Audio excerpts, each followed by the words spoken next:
বাজে হার ছাড়া বলবেন? না, খেলায় হারলে তো দুঃখ লাগবেই, খারাপ লাগবেই। দেখুন, একটা জিনিস আমাদের বুঝতে হবে, আমরা পরপর 6টা ম্যাচ জিতেছি, একটা ড্র করেছি, তারপর দুটো। এত বড় লিগ, 22-24টা এত বড় লিগ, সেখানে হার জিত থাকবেই। এতে ভেঙে পড়লে চলে না, আমাদের এখান থেকে ঘুরে দাঁড়াতে। আর সমর্থকদের যেমন ডাকটা দেখতে পাচ্ছেন, সবার স্বাভাবিক যেতে তখন ওরাই আনন্দ করবে, ওরাই আমাদের শক্তি। হারলে তো ভেঙে পড়বে। আর মানে আপনি কি মনে করেন যে এবার একটা কিছু পরিবর্তন এই মুহূর্তে দলে দরকার আছে, জানুয়ারি ট্রান্সফার? সেটা পাবলিকলি বলা এখন।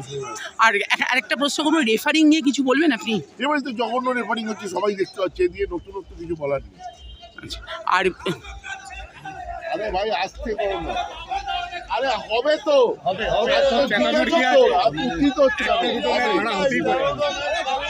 স্যার সোনি দরকার, স্যার সোনির মধ্যে প্লেয়ার দরকার, স্যার সোনিকে দরকার, স্যার একটা সোনির মধ্যে প্লেয়ারটা দরকার। দলের পারফরমেন্স আজকে বাচ্চাকে নিয়েছেন, কেমন কি বলবেন? ভালো লাগছে, কিন্তু আমরা হারলাম আজকে, কষ্ট লাগছে। কোথায় মানে আজকে অনেক সমর্থকরা যেমন দেখছি ওয়ান ফারান্দর নিয়ে প্রশ্ন তুলছেন, কি মনে হয়? রেড কার্ড আর চোটাঘাতে আমরা টিমটা নামাতে পারিনি, ঠিকঠাক টিম নামাতে করতে পারিনি। ঠিক আছে, মোটামুটি আমরা আসবো, আমরা প্রত্যেক ম্যাচেই আসবো।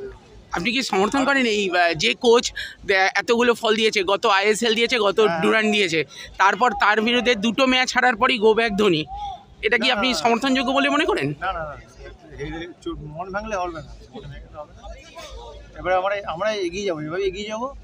নেক্সট ম্যাচ আমরা জিতবো অবশ্যই, ভালো টিমে নামবে। কিন্তু শনির মধ্যে একটা প্লেয়ার দরকার, প্লেয়ার চেঞ্জ দরকার। খুবই স্লথ, বিদেশিগুলো খুবই স্লথ আছে। প্লেয়ারের চেঞ্জ জুনিয়র আমাদের কোচ আরে বলো কি বলবেন?